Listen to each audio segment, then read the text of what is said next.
It's lunchtime at Rio Orphanage in Sanguille, southwestern Burkina Faso. On the menu today, like all days, is moringa, a product known locally as the tree of paradise. Moringa leaves contain high levels of vitamins A, B and C, as well as calcium, iron and all of the essential amino acids, the building blocks of protein. Marie Bachelet is a nurse and has been working as manager of the orphanage for over 10 years. La différence est pratiquement très visible. Parce que d'abord, l'enfant nourri au moringa se porte très bien.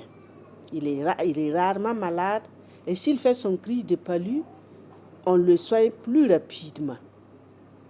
Et c'est très rare qu'il fasse la malnutrition. Malnutrition affects nearly 40% of the rural poor in Burkina Faso. This is Barbouli Emergency Food Centre for severely malnourished children. Many people in the hungry season eat just one meal a day, and infants drink milk from mothers who've not eaten enough themselves.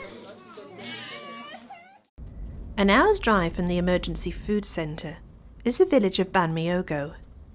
Seasonal rains have become increasingly sporadic, but the difference here is that in times of scarcity, the community depends almost entirely on tree foods.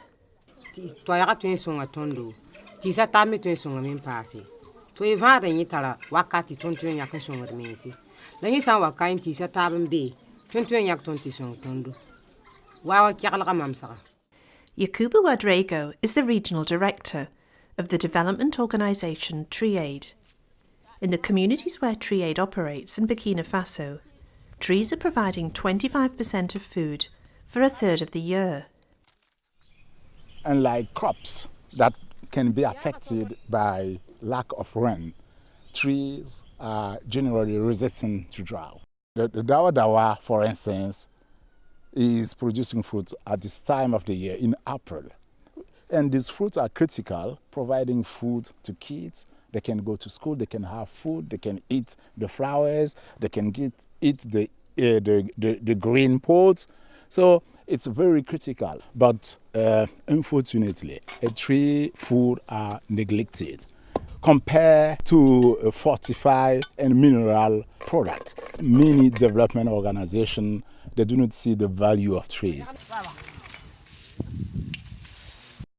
We also know that trees will improve the agro-ecosystem. That's the ecology of the farming system. That's all the things that help to cycle nutrients. It's the organisms above and below ground that make the whole ecosystem function properly.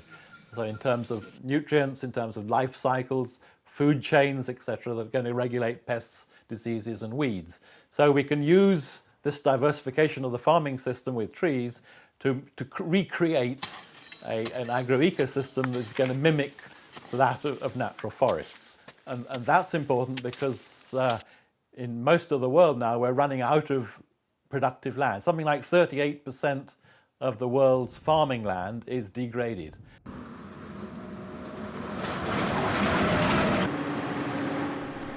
Across West and Central Africa, the forest is being destroyed at an alarming rate.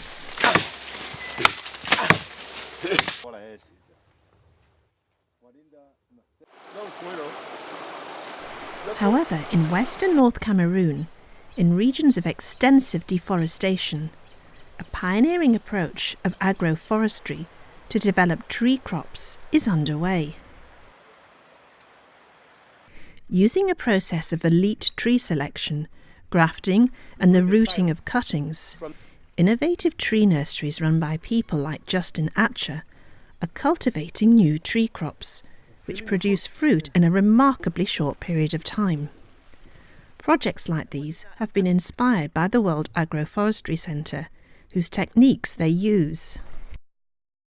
This plant is 3 years old, already having fruits, a thing unheard of in the history of Safu.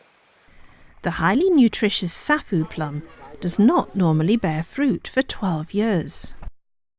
We graft and tie with a pepper to provide a microclimate that is conducive for the plant to take off. When it speaks, you remove it up and you find a young shoot. This shoot will become the crown of the tree If you see the rush for trees to go and plant, you know that people are becoming to, the awareness has been created. They know the importance of trees. The training that we had from there has helped me a lot. I have improved my living standard because I sell samples, so many other things in the market, and we also eat with my family. Well, millions of poor people in the tropics live on around $1 a day. And so really they're outside the cash economy. And so I think by developing these sorts of products for marketing, helping to expand into new industries, we are creating the opportunity to allow people to enter the cash economy and to climb out of poverty. So there's a really important socioeconomic benefits coming from this. For the short time this nursery has been here, we have sent out more than 40,000 plants. 40,000 into the field. Agroforestry is not so much a bequest from the past as a new way of doing things and a means of transforming the lives of millions of people in a challenging world.